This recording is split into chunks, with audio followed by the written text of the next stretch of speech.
إن الحمد لله نحمده ونستعينه ونستغفره ونعوذ بالله من شرور أنفسنا ومن سيئات أعمالنا من يهده الله فلا مضل له ومن يضلل فلا هادي له وأشهد أن لا إله إلا الله وحده لا شريك له وأشهد أن محمدا عبده ورسوله يا أيها الذين آمنوا اتقوا الله حق تقاته ولا تموتن إلا وأنتم مسلمون يا أيها الناس اتقوا ربكم الذي خلقكم من نفس واحدة وخلق منها زوجها وبث منهما رجالا كثيرا ونساء واتقوا الله الذي تساءلون به والأرحام إن الله كان عليكم رقيبا يا أيها الذين آمنوا اتقوا الله وقولوا قولا سديدا يصلح لكم أعمالكم ويغفر لكم ذنوبكم ومن يطع الله ورسوله فقد فاز فوزا عظيما أما بعد إن خير الكلام كلام الله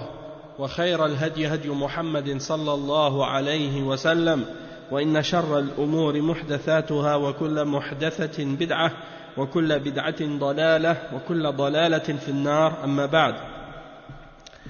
Donc aujourd'hui on commence le cours 79 dans l'explication du livre Al-Kaba'ir écrit par le Cheikh Mohammed ibn Abdul Wahhab rahimahullah et avec les commentaires de Cheikh Salih Al-Fawzan hafizahullah ta'ala. Et donc on a commencé hier un nouveau chapitre qui est le chapitre qui s'intitule Ma ja'a fil fitan. Ma ja'a fil fitan. C'est-à-dire qu'est-ce qui a été ramené comme avertissement dans le Coran et dans la Sunna à propos des tribulations et des problèmes et des tentations et des épreuves. Et on a commencé à parler de ça hier et on a parlé des deux premiers versets que le cheikh il a cités. Donc maintenant on va commencer à lire les hadiths qui ont été rapportés sur la question.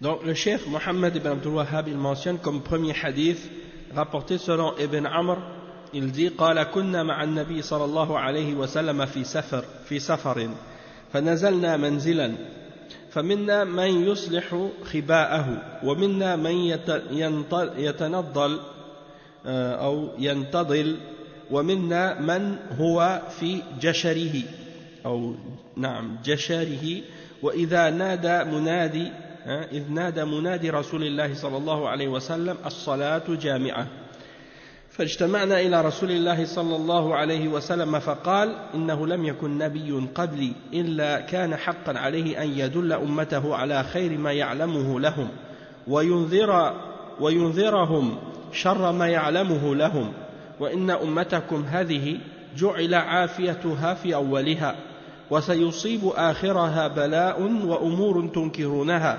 وتجيء الفتنة فيرقق بعضها بعضا وتجيء الفتنة فيقول المؤمن هذه مهلكتي ثم تنكشف وتجيء الفتنة فيقول المؤمن هذه فمن أحب أن يزحزح عن النار ويدخل الجنة فليأته منيته وهو مؤمن بالله واليوم الآخر. Donc c'est un hadith qui est rapporté par Ibn Amr. Il dit nous étions avec le messager d'Allah sallallahu alayhi wa sallam dans un voyage et nous sommes arrêtés quelque part et parmi nous certains étaient en train de faire différentes choses. À un moment donné quelqu'un a appelé celui que le prophète sallallahu alayhi wa sallam avait désigné pour appeler les sahaba pour qu'ils se réunissent, a appelé pour que les gens reviennent vers le messager d'Allah. Alors tous ceux qui étaient éloignés ou qui faisaient quelque chose sont venus pour entendre le messager d'Allah sallallahu alayhi wa sallam, et c'est à ce moment que le messager d'Allah sallallahu alayhi wa sallam a dit il n'y a pas eu un prophète avant moi excepté que c'était un devoir pour lui d'indiquer à sa umma le bien qu'il connaissait pour eux et de leur avertir du mal qu'ils connaissaient pour eux, c'est-à-dire de leur indiquer le bien et de les avertir contre le mal. Et il dit cette umma qui est la vôtre, eh bien le début de cette umma, il y a dedans son pardon et son exemption. Et ceux qui viendront à la fin vont être touchés par toutes sortes d'épreuves et de malheurs que vous allez condamner ou que vous allez trouver mauvaises, des choses que vous allez trouver mauvaises. Et la fitna va venir, et donc elle va venir, et le croyant, quand il va voir cette fitna qui approche, il va dire, ça y est, celle-là c'est ma fin. Cette épreuve-là, ça va être ma fin. Et Allah, il va le délivrer. C'est-à-dire, il va être délivré, elle va s'enlever cette fitna. Puis il va y avoir une autre fitna qui va approcher, et le croyant va dire, la voici. C'est-à-dire, c'est celle-ci qui va être ma fin. Et le prophète sallallahu alayhi wa sallam a dit, donc celui qui veut être préservé de l'enfer ou sorti de l'enfer et entrer au paradis, alors que la mort lui vienne alors qu'il a cru en Allah et au jour dernier. Que la mort lui vienne alors qu'il a cru en Allah et au jour dernier. Maintenant on va lire l'explication de ce hadith. Et le cheikh il dit, أما حديث ابن عمرو الطويل كنا مع النبي صلى الله عليه وسلم في سفر فنزلنا منزلا فهو حديث عظيم وفيه من التوجيه النبوي الشيء الكثير لا سيما في زمن الفتن. Donc il dit que ce hadith-là, c'est le hadith qui est rapporté selon Ibn Amr al-Tawil. C'est un hadith qui est long, et il dit, nous étions en voyage avec le messager, sallallahu alayhi wa sallam, et nous sommes arrêtés quelque part, et c'est un grand hadith. Et il y a dans ce hadith-là beaucoup d'indications prophétiques, et donc, en particulier pour les questions qui ont rapport avec les époques dans lesquelles il y a beaucoup d'épreuves, beaucoup de difficultés et de troubles. Et donc il dit كنا في سفر مع النبي صلى الله عليه وسلم فنزلوا وتفرق الناس في أشغالهم وبينما هم كذلك إذ نادى منادي رسول الله صلى الله عليه وسلم الصلاة جامعة أي احضروا للصلاة فلما اجتمعوا أخبر صلى الله عليه وسلم ما يكون من الفتن لكي يستعدوا لها وأخبر أن أولها يحصل في عهده صلى الله عليه وسلم ثم في عهد الخلفاء الراشدين والصحابة والقرون المفضلة وهذه خير القرون كما قال صلى الله عليه وسلم خير الناس قرني أو خيركم قرني ثم الذين يلونهم ثم الذين يلونهم ثم بعد هذه القرون المفضلة تحدث الشرور والفتن ثم قال صلى الله عليه وسلم حتى يرقق بعضها بعضا أي يصير بعضها رقيقا أي خفيفا لعظم ما بعده فالثاني يجعل الأول رقيقا فتكون كل فتنة أشد من التي قبلها وإذا جاءت الفتنة فإن المؤمن يظن أنه سيهلك فيها ثم تنكشف ثم تأتي أخرى فيقول المؤمن هذه يعني هذه مهلكتي أو مهلكتي ثم بين صلى الله عليه وسلم ما تدفع هذه الفتن. Donc le cheikh il explique que donc quand ils étaient arrêtés quelque part pendant ce voyage, le prophète sallallahu alayhi wa sallam a ordonné que les gens se réunissent pour la salat, parce que les gens étaient tous séparés en train de faire chacun son affaire. Puis, alors que donc il les a appelés et ils sont venus, lorsque la personne a appelé pour dire as-salata jami'a, c'est-à-dire revenez soyez présents pour la salat, et lorsqu'ils se sont réunis, eh bien il les a exhortés, il leur a parlé et il leur a expliqué qu'ils doivent se préparer à toutes sortes de troubles et de problèmes qui vont arriver par la suite. Donc il a expliqué que les premières épreuves qui vont arriver à son époque, puis à l'époque des Khulafa ar-Rashidin, des Sahaba et les 3 meilleurs siècles, 3 meilleures générations. C'est comme le prophète sallallahu alayhi wa sallam l'a dit dans le hadith rapporté par Al-Bukhari et Muslim, selon Imran ibn Hussein, il dit les meilleurs d'entre vous c'est ma génération, puis celle qui la suit, puis celle qui la suit. Donc c'est les 3 premières générations qui ont été mentionnées par le prophète sallallahu alayhi wa sallam. Puis il dit, puis après ces 3 premières générations-là, il va y arriver beaucoup de choses mauvaises, beaucoup de troubles. Puis il a dit, hatta yuraqqiqa ba'daha ba'dan, c'est-à-dire que les fitan qui vont arriver, eh bien celles qui vont arriver en premier, la première fitna qui arrive, elle fait l'autre qui suit après elle, elle va être plus dure encore. Et elle fait paraître celle qui était avant comme si elle était légère par rapport à la deuxième. Donc c'est comme si pour dire qu'elles deviennent de plus en plus difficiles, de plus en plus graves, de plus en plus dures, ces épreuves. Et donc, chaque fitna qui va arriver, elle va être plus grave que la fitna qui l'a précédée. Et donc, le croyant, à chaque fois qu'une fitna arrive, il va penser que ça va être sa fin et qu'il va périr à cause de cette fitna. Puis, il va être délivré. Puis, il y en a une autre qui va venir après. Et il va dire, ça y est, celle-ci, c'est celle-ci, c'est celle-ci, en voulant dire, c'est celle-ci qui va me faire périr et c'est elle qui va être ma fin. Puis, c'est pour dire donc que, il faut pas, de un, on voit que, il faut pas penser que, quand tu es dans une fitna, qu'il n'y en aura pas une autre après. Il peut toujours y en avoir une après. Donc, si tu es dans une fitna maintenant, dis-toi que, alhamdulillah, si tu restes ferme pendant cette fitna-là, eh bien ça c'est une grâce d'Allah subhanahu wa ta'ala, mais il y en a toujours une autre qui arrive après. Il y en a toujours une autre qui va arriver après. Donc ça veut dire que tu dois toujours te préparer qu'il y a une fitna qui risque d'arriver après celle dans laquelle tu as, celle qui vient d'arriver par exemple. Et donc c'est pour dire que on vit dans un monde pour être testé, pour être mis à l'épreuve. Et donc c'est pas une vie, comme je disais hier et comme j'expliquais hier, c'est pas un monde ou une vie dans laquelle on est là pour jouir seulement des plaisirs et d'avoir toujours du plaisir et de s'amuser et de passer du bon temps.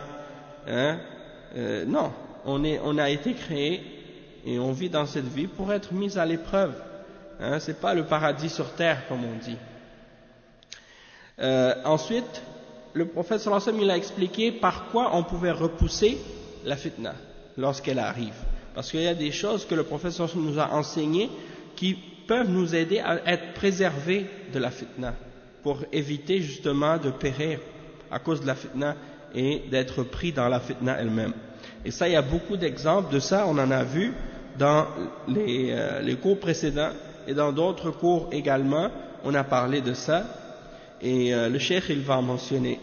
Donc qu'est-ce qu'il va dire après? Il dit حيث حث صلى الله عليه وسلم على اجتماع الكلمة وطاعة ولي الأمر ولي أمر المسلمين فإن الإمام يكون سترا للرعية وحجابا دونها يدرأ الله به الفتن فالأمة تتعاون معه ويكون لهم دولة فيغشاهم أعداءهم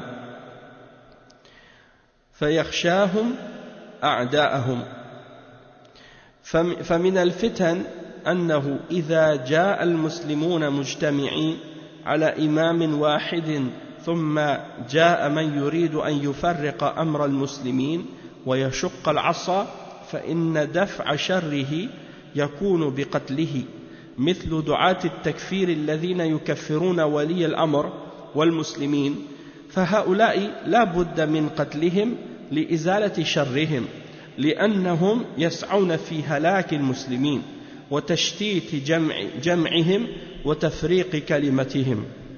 Donc le cheikh il explique que le prophète sallallahu alayhi wa sallam il a incité à réunir les musulmans et à unir leurs paroles et à obéir aux dirigeants des musulmans, parce que le dirigeant des musulmans c'est comme une barrière, c'est comme une barrière pour la population et un voile qui protège contre les fitan.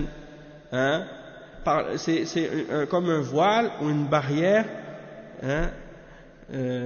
par laquelle Allah subhanahu wa ta'ala repousse les fitan qui peuvent justement toucher aux gens, toucher les musulmans, et donc la Ummah, elle doit travailler ensemble avec leurs dirigeants et collaborer et s'entraider avec lui.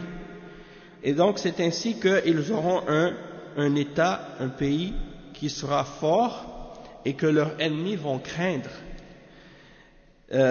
Donc parmi les problèmes et les tribulations et les fitan, il y a lorsque par exemple quelqu'un vient pour diviser les musulmans, alors que les musulmans sont unis autour de leurs dirigeants, et cette personne-là, elle vient pour les diviser, et diviser les affaires des musulmans et détruire l'unité dans laquelle ils sont. Et donc il dit, quand cette personne vient pour diviser les musulmans, eh bien c'est une obligation dans ce cas-là de repousser son mal, même s'il faut le tuer, c'est-à-dire même si cette personne-là doit être exécutée. Et il donne l'exemple, par exemple, il dit comme les gens qui appellent au takfir. Les gens, parmi les groupes de takfir, ceux qui appellent au takfir des musulmans et qui font le takfir des dirigeants et des musulmans en général. Donc ces gens-là, c'est ceux qu'on appelle les khawarij à notre époque. Donc il dit ces gens-là, il faut les combattre, il faut les tuer pour éliminer le mal qu'ils ramènent parmi la Ummah, comme ceux qui font partie des groupes de Daesh ou les groupes de Al-Qaïda ou des groupes de Takfir comme ceux-là, parce que ils font du désordre et ils font du tort aux musulmans et ils divisent les musulmans, et ils divisent la parole des musulmans. Donc ces groupes-là, il est obligatoire de les combattre et de les arrêter. Et il dit ensuite, وفي الحديث من الفوائد أن الأنبياء يهتمون بأمر الأمة ويدلونهم على الخير ويحذرونهم من الشر ومن ذلك تحذيرهم من الفتن وأعظمهم تحذيرا منها نبينا محمد صلى الله عليه وسلم وأن هذا شأن النبيين وأتباعهم إلى يوم القيامة. Le cheikh il dit que dans ce hadith il y a beaucoup de biens également, beaucoup de points bénéfiques, et parmi les choses qui sont mentionnées c'est que les prophètes, une de leurs occupations, une de leurs tâches vis-à-vis de la Ummah, c'est de se préoccuper justement de qu'est-ce qui a rapport avec la Ummah et de leur indiquer le bien, où est le bien et qu'est-ce que c'est, et de les avertir contre le mal. Et parmi les choses dont ils vont avertir la Ummah, qui fait partie du mal, il y a les fitan, les troubles et les tribulations et les problèmes. Et donc parmi les prophètes, celui qui a averti le plus de ces différents problèmes, c'est le prophète Mohammed sallallahu alayhi wa sallam. Et donc ça c'est la tâche et le travail de tous les prophètes et de ceux qui suivent ces prophètes-là jusqu'au jour de la résurrection. Et ça c'est une chose importante à comprendre, c'est que le devoir d'appeler au bien et d'interdire le mal, et d'appeler à l'islam, et d'appeler à tout ce que l'islam enseigne, et d'avertir les musulmans contre tout ce qui est interdit, c'est pas seulement le travail des prophètes, mais c'est le travail des prophètes et de la Ummah par la suite, après eux. C'est-à-dire que la Ummah, par la suite, elle a la responsabilité de continuer le travail des messagers et des prophètes après le prophète Mohammed sallallahu alayhi wa sallam, après sa mort. Parce que il y en a qui pensent que c'est seulement le prophète sallallahu alayhi wa sallam qui avait comme devoir de faire ça, puis que par la suite c'est plus le devoir de personne de le faire, chacun pour soi, chacun s'occupe de lui-même. Mais ça c'est une fausse compréhension, c'est une erreur de penser de cette façon-là. Le cheikh il dit وفي قوله صلى الله عليه وسلم ويصيب آخرها بلاء وأمور تنكرونها إخبار منه صلى الله عليه وسلم بأنه سيكون هناك اختبار وامتحان وأمور تنكر مخالفة لما كان في أولها من الخير وبأنه ستشتد الفتن في آخر الزمان فتكون كل واحدة أشد من التي قبلها ثم بين ما تحصل به السلامة من هذه الفتن فقال فمن أحب أن يزحزح عن النار فهذا كقول الله تعالى فمن زحزح عن النار وأدخل الجنة فقد فاز وقوله يزحزح يدل على الابتعاد عن النار أمر يحتاج إلى جهد فهناك مصاعب وفتن تحصل في الدنيا قل من ينجو منها هناك أهوال تحصل يوم القيامة تشيب الرؤوس حتى إن الأنبياء يقولون رب سلم سلم رب سلم ومن هذه الأهوال الوقوف في المحشر ووزن الأعمال وتطاير الصحف والمرور على الصراط لينتهي الأمر بالmuslim لجنة أو نار. On va traduire ça, ensuite on va continuer l'explication. Le cheikh il dit que les derniers de cette umma vont être touchés par des malheurs et des choses qui vont être mauvaises. Et donc c'est une annonce de la part du prophète sallallahu alayhi wa sallam qu'il va y avoir des épreuves, des tests et des choses que on va condamner ou qu'on ne va pas aimer à cause du fait qu'elles sont en contradiction avec avec ce que les premiers de cette umma faisaient comme bien. Et donc c'est pour dire que les tribulations et les problèmes qui vont venir vont être de plus en plus durs vers la fin des temps. Donc si vous trouvez que celles-ci sont difficiles, dites-vous qu'il y en a d'autres après qui vont venir qui vont être encore plus dures. Et donc c'est juste le début, c'est juste le début. Et donc le cheikh il dit donc chacune d'elles est plus dure que celle qui était avant. Puis il a expliqué les choses par lesquelles on va pouvoir être épargné de ces fitan. C'est-à-dire que même s'il y a des fitan et même s'ils vont être de plus en plus difficiles, ça ne veut pas dire qu'on ne peut pas en être préservé ou on ne peut pas s'en sauver. Il y a des choses qu'on peut faire, il y a des choses que le prophète sallallahu alayhi wa sallam nous a enseignées qui peuvent nous protéger, qui peuvent nous aider à traverser ça. Et il dit وَهَذَا كَقَوْلِ اللَّهِ تَعَالَى فَمَنْ زُحْزِحَ عَنِ النَّارِ وَأُدْخِلَ الْجَنَّةَ فَقَدْ فَازَ. Donc celui qui est sorti de l'enfer et qui est rentré au paradis, il a eu le succès. C'est le verset 185 dans Surat Al-Imran. Et zuhziha, yuzahzahu, ça donne le sens du fait de s'éloigner de l'enfer. Et ça montre également quelque chose qui indique que ça prend ou que ça nécessite un effort pour s'en sortir. Donc ça veut dire que pour se sortir des problèmes et des épreuves et de l'enfer et des tribulations, c'est pas quelque chose qui est facile. Ça demande de notre part des efforts, ça demande de notre part du sacrifice, du travail. Il faut faire beaucoup d'efforts pour être capable de s'en sortir. Donc il y a des difficultés, il y a des épreuves qui vont se produire dans cette dunya et peu de gens vont être capables de s'en sauver. Et il y a également des événements effrayants qui vont se produire au jour de la résurrection, qui vont même faire que les têtes des gens, leurs cheveux vont devenir blancs. Même les prophètes, au jour de la résurrection, ils vont dire « Seigneur, sauve, Seigneur, sauve », en voulant dire « sauve-les », sauve les croyants.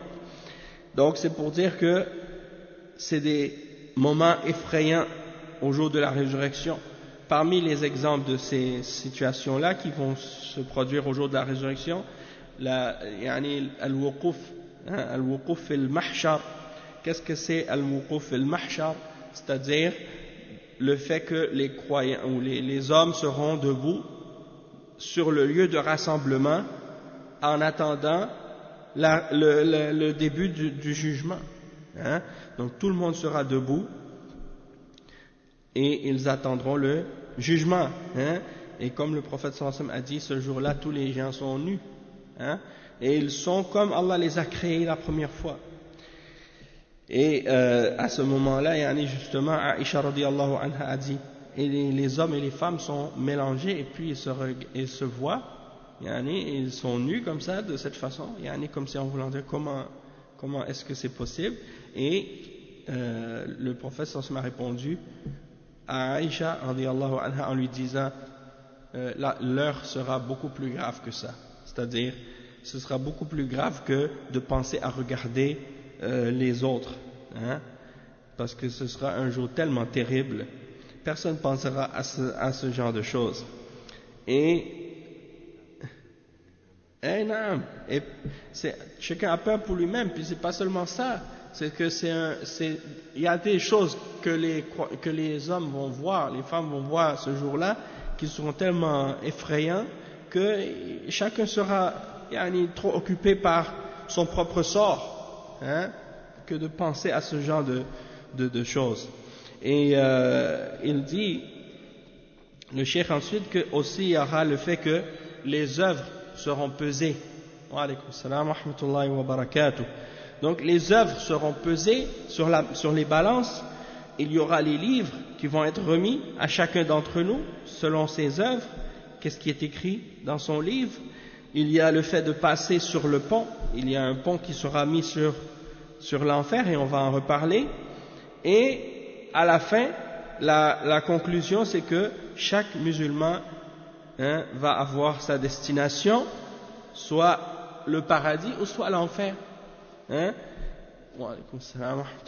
Et donc le cheikh il dit, والصراط هو جسر على متن جهنم أدق من الشعر وأحد من السيف يمر الناس عليه على قدر أعمالهم فمنهم من يمر كالبرق ومنهم من يمر كالريح ومنهم من يمر كالفرس الجواد ومنهم من يعدو عدوا ومنهم من يمشي مشيا ومنهم من يزحف زحفا والنبيون عليهم الصلاة والسلام على جنبتي الصراط يقولون اللهم سلم سلم فمن نجا من هذه الأهوال زحزح عن النار ونجا منها أدخل الجنة وأما من لم ينجو وسقط فقد خاب وخسر وكانت جهنم مصيرا له لأنه ليس بعد هذه الدار إلا الجنة أو النار فمن أحب أن يزحزح عن النار ويدخل الجنة فليأتي يوم القيامة بإيمان بالله ورسوله وهذا لا يكون إلا بمعرفة وعلم أي معرفة الإيمان والإسلام والثبات عليهما. Donc le cheikh il dit, et le pont qui sera dressé sur l'enfer au jour de la résurrection, eh bien ce sera un pont, c'est un pont qui est plus mince qu'un cheveu, plus fin qu'un cheveu, et il est plus aiguisé qu'un épée. Et les hommes vont passer sur ce pont selon leurs œuvres. Et donc il y en aura qui vont passer à la vitesse de l'éclair, il y en a d'autres qui vont passer à la vitesse du vent, et d'autres vont passer à la vitesse d'un cheval de course, et d'autres vont passer à la vitesse de gens qui rampent, d'autres à la vitesse de gens qui marchent, et ainsi de suite. Il y en a qui vont se traîner même sur le pont, et les prophètes alayhimus salatu wassalam vont se tenir de chaque côté de ce pont, et ils vont dire: oh Allah, sauve, sauve, hein? Et celui d'entre les gens qui va être sauvé de ces moments effrayants sera sorti de l'enfer ou sauvé de l'enfer, et il entrera au paradis. Tandis que celui qui ne sera pas sauvé et qui tombe, il va tomber dans l'enfer, eh bien il aura perdu. Il aura perdu, et il dit sa destination sera l'enfer, parce qu'il n'y a pas après demeures, c'est-à-dire après ce bas monde, excepté le paradis ou l'enfer. Et donc celui qui aimerait être sauvé de l'enfer et entrer au paradis, alors qu'il vienne au jour de la résurrection avec sa foi en Allah la foi en Allah et son messager, et pour que cela se produise, c'est-à-dire pour que tu puisses arriver au jour de la résurrection avec la foi, eh bien il faut que tu aies la connaissance et la science, c'est-à-dire la connaissance de l'islam, la connaissance de la foi, la connaissance de l'islam, et que tu dois rester ferme sur l'islam et sur la foi. Ensuite, le cheikh il mentionne un autre hadith, il dit وَلْيَأْتِ النَّاسِ الَّذِي يُحِبُّ أَنْ يُؤْتَى. Et ça c'est la suite du hadith précédent. وَلْيَأْتِ النَّاسِ الَّذِي يُحِبُّ أَنْ يُؤْتَى إِلَيْهِ وَمَنْ بَايَعَ إِمَامًا فأعطاه صفقة يده وثمرة قلبه فليطعه إن استطاع فإن جاء آخر ينازعه فاضربوا عنق الآخر رواه مسلم. Donc ça c'est la fin du hadith précédent qui est rapporté par Al-Bukhari et Muslim. La fin du hadith ça dit et agis avec les gens, ou donne aux gens ce que tu aimerais que les gens te donnent. En voulant dire, agis avec les gens comme tu veux que les gens agissent avec toi. Et il dit, celui qui donne allégeance à un dirigeant, il lui a donné sa main, il lui a donné le fruit de son cœur, alors qu'il l'obéisse comme il est capable. Il dit, mais si un autre vient pour lui disputer le pouvoir ou l'autorité, alors frappez le cou de l'autre. Frappez le cou de celui qui vient pour disputer l'autorité du premier.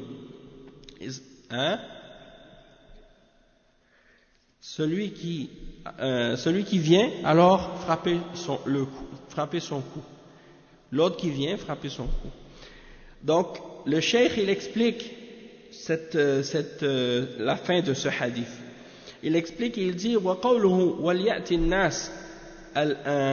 لِلنَّاسِ الَّذِي يُحِبُّ أَنْ يُؤْتَى إِلَيْهِ أي يعامل الناس مثل ما يحب أن يعاملوه فيكره الشر للناس كما يكرهه لنفسه وفي الحديث لا يؤمن أحدكم حتى يحب لأخيه ما يحب لنفسه أما الذي يريد الشر للناس واحتكار الخير لنفسه فهو متوعد بعدم دخول الجنة لأن الله شرط شروطا لدخولها وهي الإيمان بالله ورسوله والموت على ذلك ففي الحديث الدعوة والحث على الالتزام بطاعة الله ورسوله واجتناب الفتن والأمر بالمعروف والنهي عن المنكر فمن التزم بذلك ختم الله له بالصلاح وكان من أهل الجنة.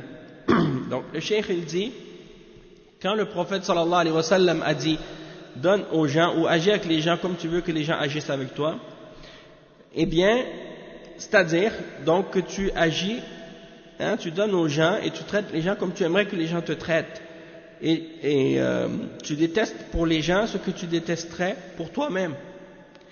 Et donc il dit, c'est comme l'autre hadith qui dit nul n'est croyant tant qu'il n'a pas aimé pour son frère ce qu'il aime pour lui-même.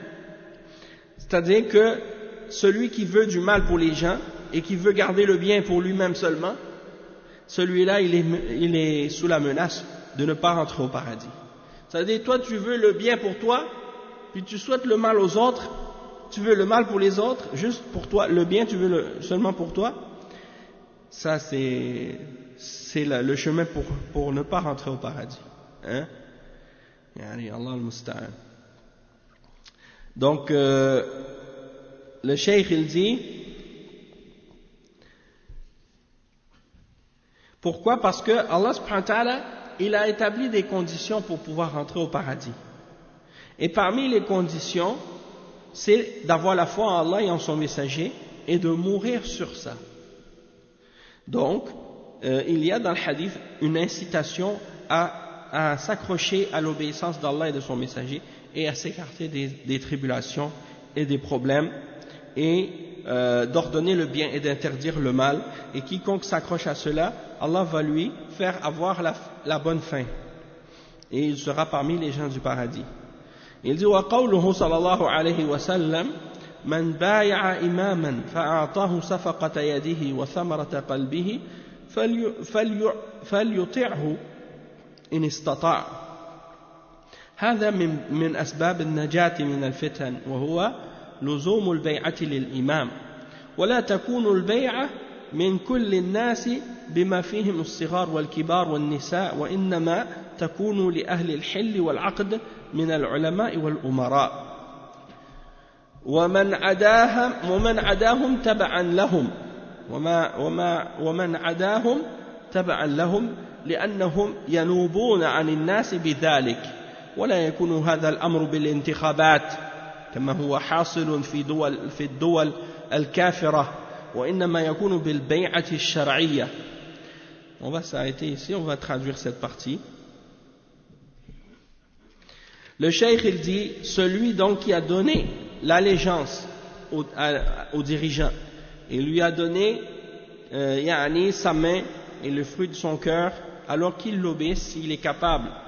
Et donc ça c'est parmi les causes d'être sauvé des épreuves et des fitan, c'est que tu restes, tu respectes l'allégeance que tu as donnée au dirigeant. Tu respectes l'allégeance que tu as donnée au dirigeant, c'est-à-dire la bay'a.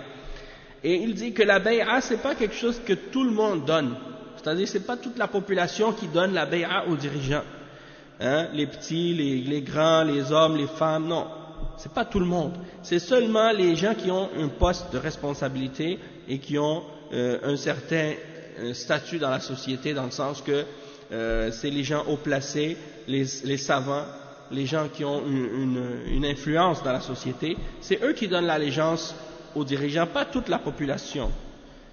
Donc les ulama, les maires, les responsables de chaque tribu, de chaque ville, les chefs de la société, c'est eux qui donnent l'allégeance aux dirigeants, et c'est comme si eux, ils représentent le reste de la population. C'est comme s'ils représentaient le reste de la population, les autres n'ont pas besoin de donner l'allégeance aux dirigeants. D'accord? Et donc, cette bay'a, cette allégeance qu'on donne aux dirigeants, ça ne se fait pas par voie des élections ou par vote. Le cheikh il dit لا يكون هذا الأمر بالانتخابات. Donc l'intikhabat c'est le vote, ou qu'est-ce qu'on appelle en français on dit le vote, ou on dit un autre mot j'ai oublié. Donc c'est pas par le vote, c'est pas par les élections ou des trucs de ce genre, contrairement à ce qui se passe dans les pays mécréants, c'est-à-dire les pays de mécréance, il y en a qui utilisent les élections, le suffrage, le suffrage universel comme ils appellent. Il dit وَإِنَّمَا يَكُونُ بِالْبَيْعَةِ الشَّرْعِيَّةِ.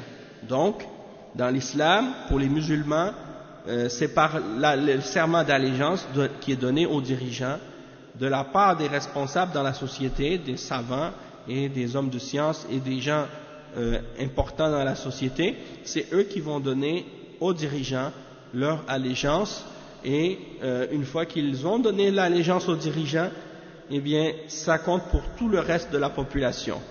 Et donc à partir de ce moment-là, il n'est pas permis à quiconque de briser ce serment d'allégeance-là. Il dit فَمَنْ بَايَعَ ثُمَّ نَكَثَ فَإِنَّمَا يَنْكُثُ عَلَى نَفْسِهِ وَلِهَذَا قال صلى الله عليه وسلم فإن جاء آخر ينازعه فاضربوا عنق الآخر، أي فإن خرج عليه أحد فلا بد من صده ومنعه ولو بقتله حتى يستقيم الأمر. Donc le cheikh il explique que celui qui a donné l'allégeance, puis ensuite il brise son allégeance, c'est-à-dire il revient sur son allégeance, eh bien c'est comme si il s'est fait du tort à lui-même. Et c'est pour ça que le prophète sallallahu alayhi wa sallam a dit dans le hadith, si un autre vient pour lui disputer le pouvoir, alors frappez-lui le cou, c'est-à-dire il faut qu'il soit tué, il faut qu'il soit exécuté. C'est-à-dire que s'il y a quelqu'un qui sort contre le dirigeant il faut absolument l'empêcher et le repousser, même si cela nécessite de l'exécuter cet homme, ou de le tuer, pour que les choses continuent à être en ordre. Hein?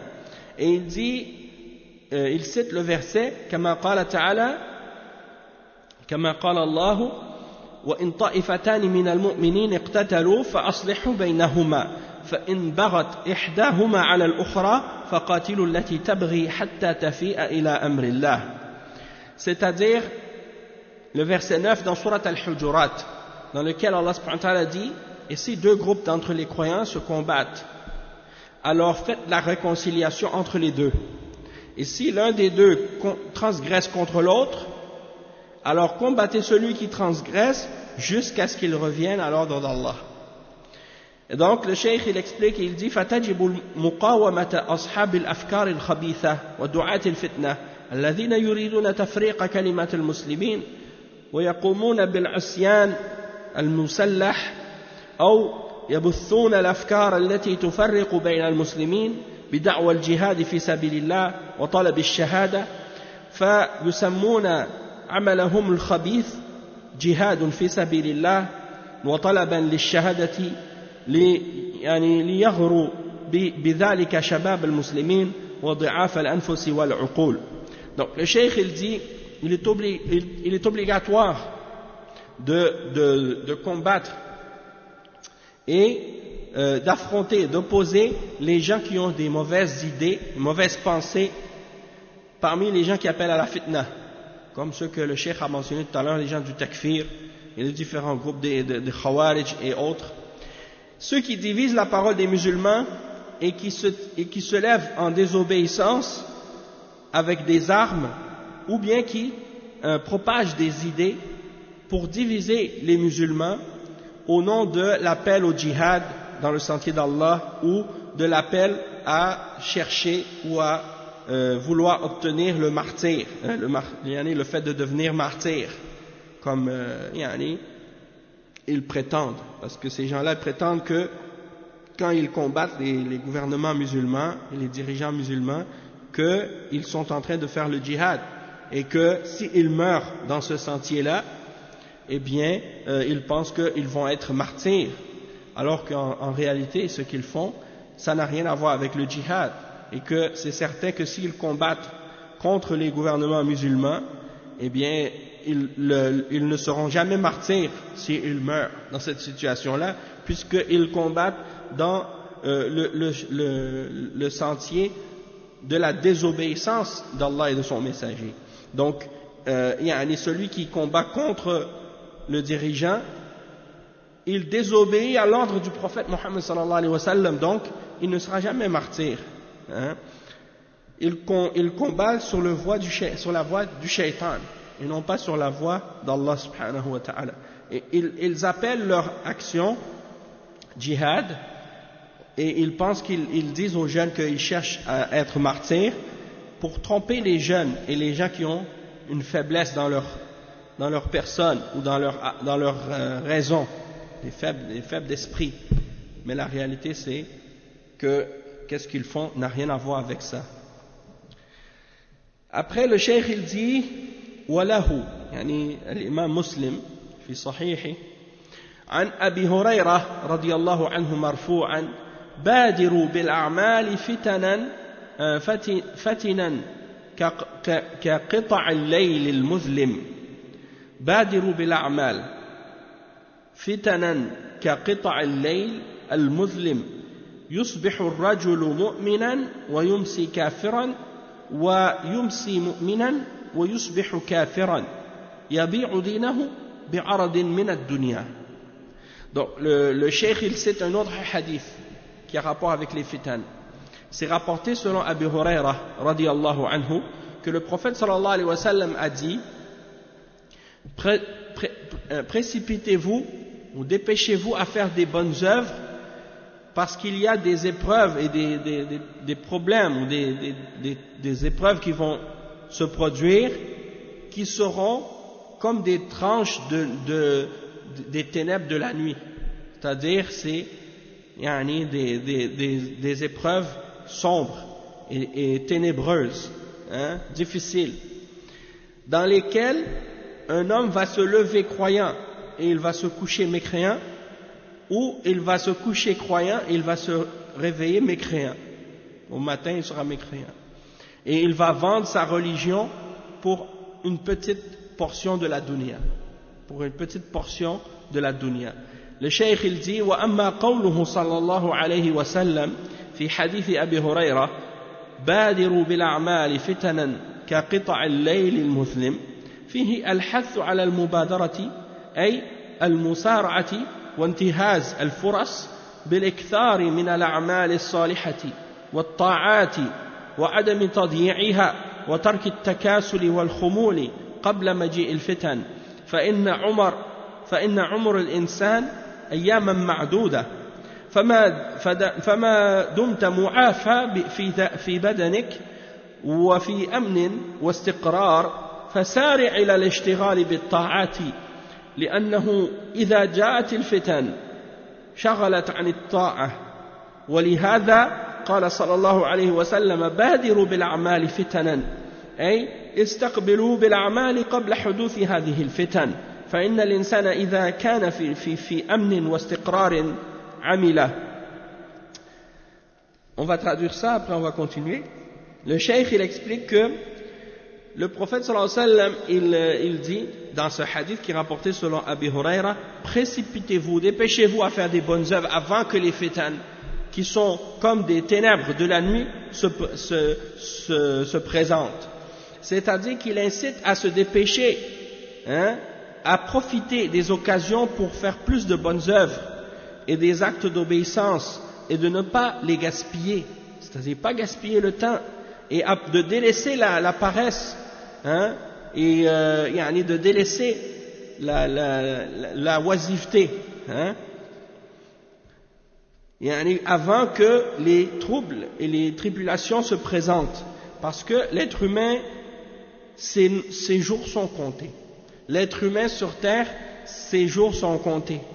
Et tant que tu es en santé et que tu es en bonne forme physique et que tu es en situation de sécurité et de stabilité, eh bien dans ce cas-là, précipite-toi et dépêche-toi à occuper ton temps par l'obéissance. Parce que lorsque les fitan et les troubles vont arriver, elles vont t'occuper et elles vont te distraire ou t'empêcher de profiter des bonnes œuvres, de faire des bonnes œuvres.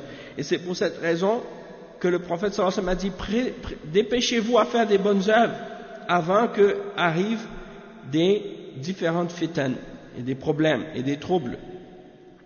Parce que l'homme, lorsqu'il est dans une situation de sécurité et de stabilité, il peut faire des œuvres.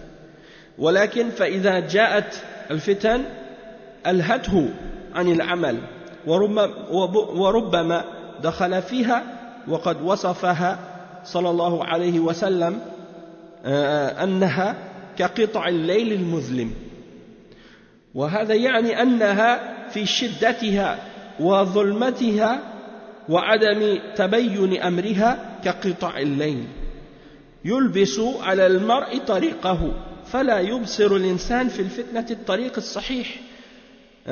Le cheikh il dit ces tribulations lorsqu'elles arrivent elles vont te distraire ou t'éloigner des bonnes œuvres et peut-être même que tu vas rentrer dans la fitna. Et il dit, le prophète sallallahu alayhi wa sallam a décrit la fitna comme étant des tranches des ténèbres de la nuit. Ça veut dire que elles sont tellement dures, tellement graves, tellement sombres, ténébreuses, que quand tu rentres dans cette fitna, tellement il fait noir, c'est comme la nuit, tu peux pas distinguer qu'est-ce qu'il y a. Donc, ton chemin devient comme confus, c'est-à-dire tu vois plus le chemin une fois que tu es rentré dans cette fitna à cause du fait qu'elle est tellement ténébreuse, tellement sombre, tu peux plus distinguer dedans qu'est-ce qui est vrai, qu'est-ce qui est faux, où est-ce qu'il est le droit chemin, où est-ce qu'il est le faux chemin, le chemin de l'égarement. Tout est confus, tout est sombre, tout est noir. C'est comme si tu es dans un endroit la nuit et qu'il fait noir, t'as pas de lumière, et tu vois il y a plusieurs chemins, tu vois pas lequel est le bon. Hein? Eh bien la fitna c'est comme ça. Et souvent tu vois des gens comme ça.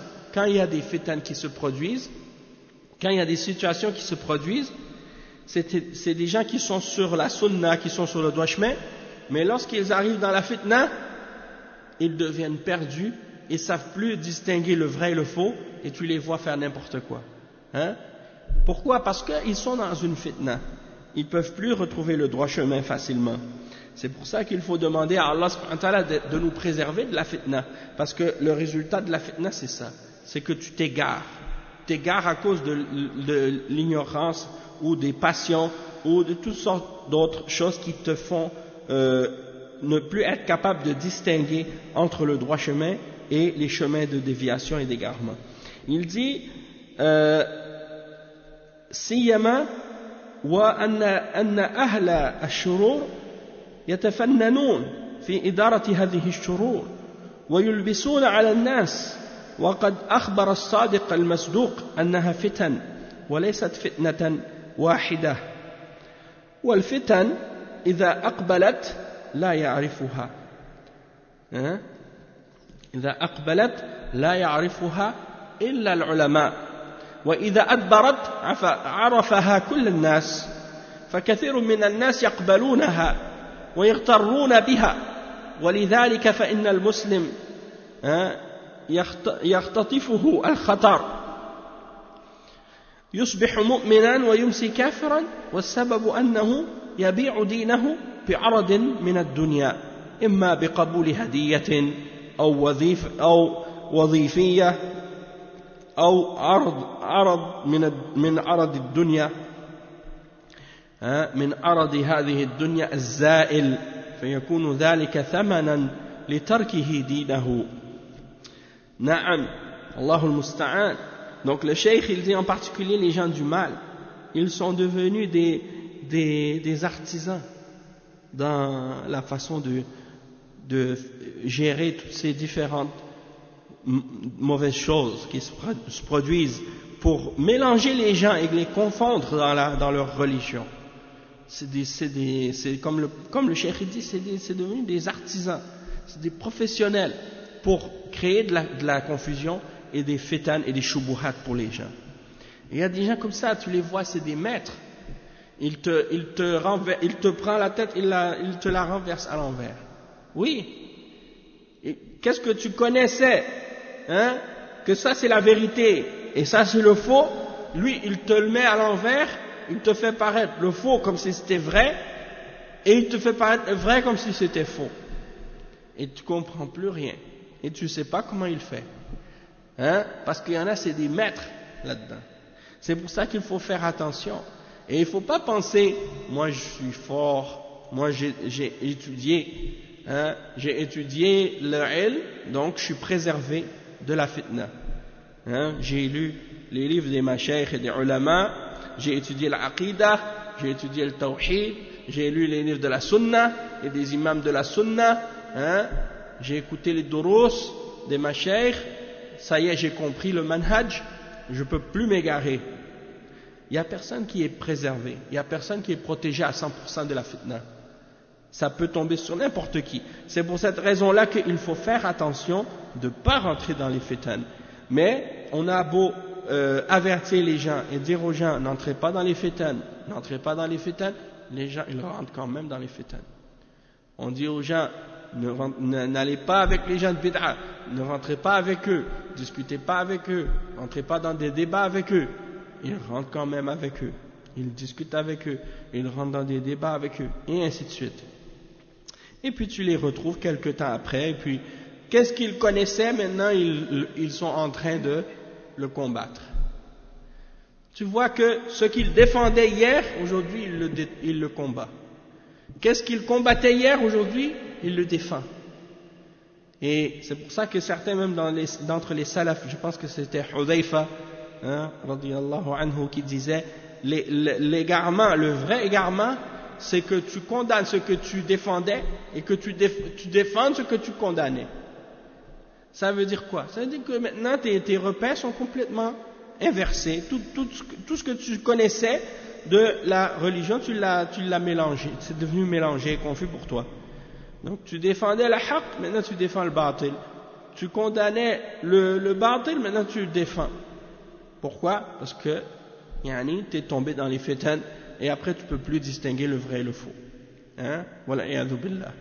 Donc le cheikh il dit wa idha adbarat, donc il dit la fitna, une chose qui est à propos des fitan, comme le cheikh il dit que le prophète sallallahu alayhi wa sallam a dit les fitan, c'est pas juste une fitna, c'est des fitan. C'est-à-dire c'est pas une fitna, c'est des fitan. Le prophète sallallahu alayhi wa sallam il a utilisé le pluriel pour décrire le terme des fitan. C'est-à-dire il n'a pas dit qu'il y aura une fitna puis qu'après ce sera fini. Non, il y aura plusieurs fitan. Plusieurs. Et il dit que les fitan, quand elles arrivent, personne ne les reconnaît excepté les ulama. Puis, une fois qu'elles sont parties, tout le monde les reconnaît par la suite. Donc, les ulama, ils voient la fitna qui approche, ils le sentent déjà, ils la voient déjà. Parce que la fitna, elle arrive, pas d'un seul coup. Souvent, il y a des signes qui annoncent son arrivée. Et il y a toujours, à chaque période, il y a toujours des choses que tu entends. Et des fois, tu te dis, mais subhanallah, on dirait qu'il y a des ingénieurs derrière ça. Le shaitan, il place des gens là, pour semer des graines là, ici et là, pour faire pousser des fitan un peu partout. Et là, nous on le sait pas, on ne fait pas partie des ulama, mais les ulama ils le savent. C'est comme on dit, il n'y a pas de fumée sans feu. Donc eux ils voient la fumée. Pourquoi?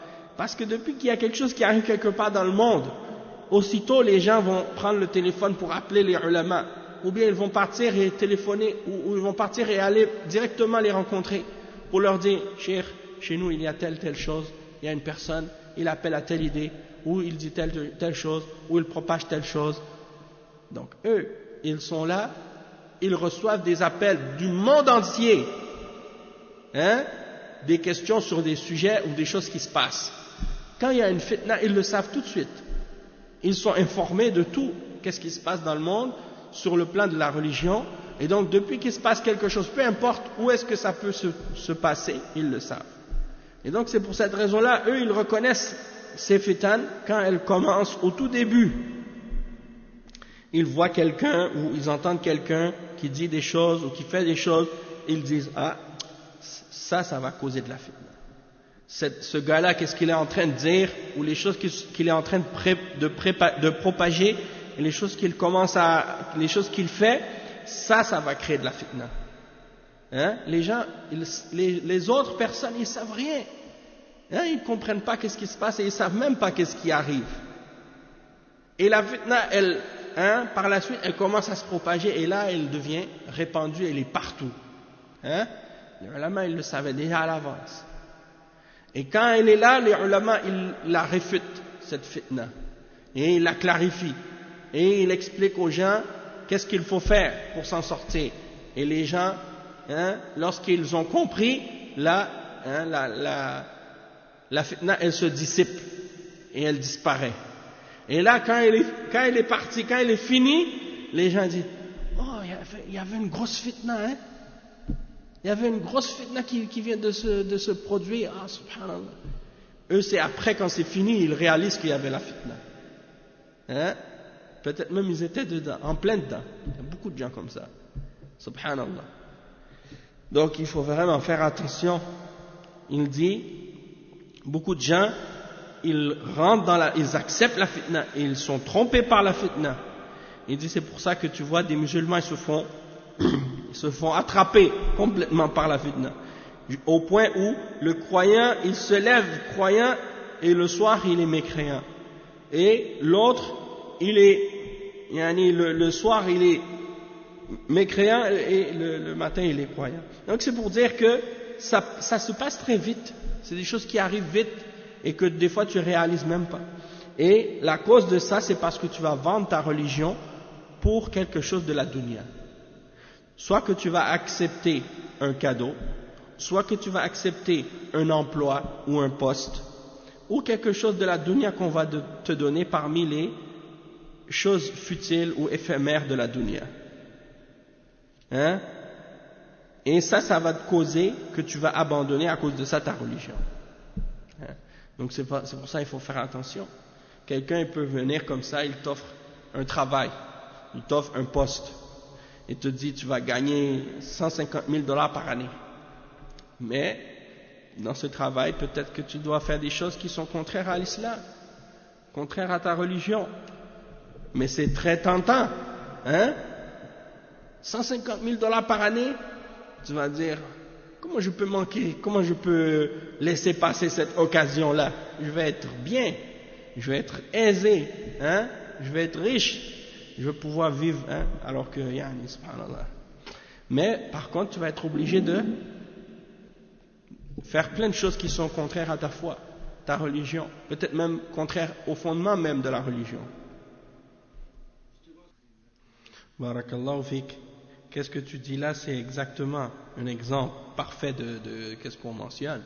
Parmi les ikhwan, il y en a parmi eux qui pensent qu'ils vont pouvoir établir la charia de l'islam ou un état islamique en faisant des hautes études dans le but d'arriver à avoir des postes élevés dans les gouvernements non musulmans, dans les pays non musulmans, ou bien des fois c'est dans le fait de vouloir rentrer dans la politique, dans la démocratie, pour essayer de justement avoir un siège soit au Parlement ou autre. Et donc une fois qu'ils arrivent à ces endroits-là et à ces choses, dans ces choses-là, eh bien ils s'imaginent par exemple qu'ils vont être capables de faire quelque chose pour changer la situation pour le mieux. Ça c'est s'ils étaient sincères vraiment. Mais une fois qu'ils sont dans ces postes-là ou dans ces situations-là, ils sont pris par le contexte et la situation. Ils peuvent rien changer. Et c'est eux qui changent. Hein? Et ils sont obligés de rentrer dans le jeu de cette situation-là dans laquelle ils sont. Et finalement, comme tu dis, ça devient une fitna pour eux. Hein? Ça devient une fitna pour eux. C'est clair, non. Donc c'est ça, des gens qui disent il nous faut, je ne sais pas de quoi ils parlent, franchement, c'est un délire total. Parce que ça, c'est des gens, ils pensent qu'ils sont des réformateurs, tu vois. Ils pensent qu'ils vont réformer l'islam, puis ils voient par exemple, étant donné que eux, c'est des gens qui ont, dans leur cœur, ils ont accepté toutes sortes d'innovations et de bid'a, ils ne peuvent pas distinguer entre le vrai islam et la bid'a. Donc, ils pensent que tout ce qui vient des pays musulmans, c'est retardé, c'est rétrograde, c'est pas bon. Hein? Parce qu'ils disent, regardez l'état dans lequel on est dans les pays musulmans, on n'est pas avancé comme les pays occidentaux. Ça veut dire que l'islam qu'on suit dans ces pays-là, c'est pas le vrai islam. C'est comme ça qu'ils pensent. Parce qu'ils disent, si c'était le vrai islam, on serait pas on n'aurait pas un recul sur le plan technologique ou sur le plan économique ou sur le plan social. Ils jugent tout sur un plan matérialiste. Hein? Parce que en réalité c'est ça, c'est des matérialistes. C'est des gens matérialistes. Et donc ils ne comprennent pas, ils ne veulent pas accepter l'islam tel que Allah l'a révélé, tel que le prophète sallallahu alayhi wa sallam l'a enseigné aux sahaba. Non. Ils veulent un islam qui est en accord avec leurs désirs et leurs passions. Hein? Et donc c'est comme pour dire, nous on est en Occident, on est avec des kuffars qui ont un avancement technologique et des gens qui roulent en BMW et en Ferrari, et puis c'est un homme par exemple qui vit dans une tente dans le désert avec un chameau qui va nous apprendre l'islam. C'est comme ça qu'ils pensent. Hein? Alors, c'est-à-dire, c'est comme pour eux, une personne qui vit d'une façon simple comme ça, et qui n'est pas moderne selon leur définition, il ne peut pas détenir la vérité. Il faut, pour avoir la vérité, vivre comme le kafir, et penser comme eux, et vivre comme eux. Et donc ça fait partie des fitan. Ça fait aussi partie des épreuves et des fitan. Parce que les gens qui ont une faiblesse dans leur cœur, dans leur croyance, dans leur foi, ils sont troublés par ce genre de choses. Ils sont troublés par ce genre de choses. Parce qu'ils voient les choses de façon superficielle, juste par l'extérieur, juste par l'apparence. Et ils ne sont pas capables d'aller plus loin, hein, au fond des choses pour réaliser la réalité des choses. Et donc ça devient, comme le prophète sallallahu alayhi wa sallam l'a dit, ça devient une fitna. Il y a un autre hadith, on peut lire ce dernier hadith pour aujourd'hui, on finira avec ce hadith-là. C'est un hadith qui est pas long. Ça dit وله يعني في الإمام مسلم في صحيحه عن معقل ابن يسار رضي الله عنه مرفوعا العبادة في الهرج كهجرة إلي العبادة في الهرج كهجرة إلي. C'est un hadith rapporté par l'imam muslim selon Ma'qil ibn Yasar radiyallahu anhu, c'est que le prophète sallallahu alayhi wa sallam a dit d'adorer Allah, hein, de faire l'adoration dans le harj. Et on va expliquer que al-harj, c'est lorsqu'il y a beaucoup de meurtres et de tueries.